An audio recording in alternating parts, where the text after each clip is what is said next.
Au début des années 1997, dans les Carpates roumaines, à proximité du petit village de Runku, une région reculée et souvent oubliée des cartes modernes, un événement étrange attire l'attention d'un journaliste roumain indépendant, Adrian Dupont, passionné par les légendes oubliées et les mystères ruraux d'Europe de l'Est.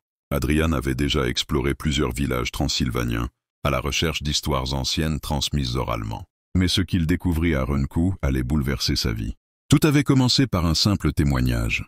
Un vieux menuisier du village affirmait que, depuis sa naissance, une femme habitait toujours la même maison, au bord de la forêt, et qu'elle n'avait jamais changé. Elle s'appelle Elena. On dit qu'elle est veuve. Mais moi, je l'ai vue en 1947. Elle avait l'air d'avoir 30 ans. Aujourd'hui, j'ai 84 ans, et elle a toujours 30 ans. Intrigué mais sceptique, Adrian s'installe au village pour enquêter.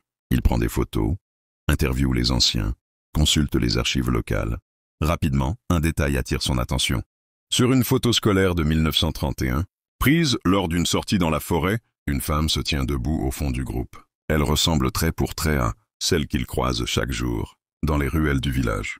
Autre fait troublant.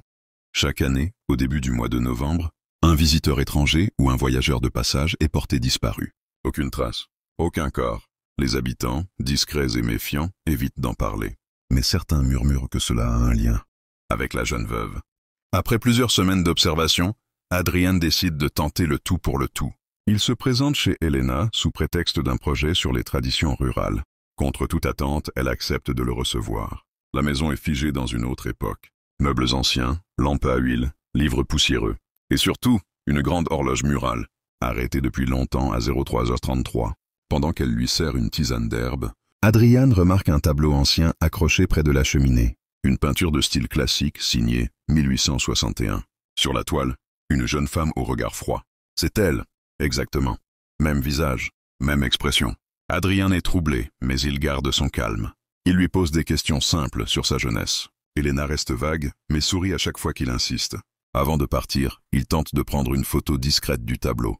Mais au moment où il appuie sur le déclencheur, l'horloge se remet à fonctionner. Elle sonne et affiche à 3h33. Elena se lève lentement et dit d'une voix douce « Vous avez vu ce que vous deviez voir.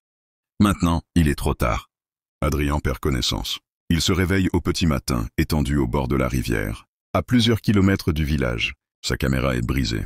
Son carnet est vide. Mais dans ses poches, il trouve une photo en noir et blanc, le tableau d'Elena. Quand il se regarde dans l'eau, son visage est fripé, ses cheveux blancs. Quelques jours plus tard, un villageois trouve son enregistreur audio abandonné. Sur la bande, une seule phrase est audible. Elle est immortelle. Mais à quel prix? Si vous avez aimé cette vidéo, n'hésitez pas à liker, vous abonner et laisser un commentaire avec vos questions ou suggestions pour les prochaines vidéos. Merci de votre attention et à très bientôt.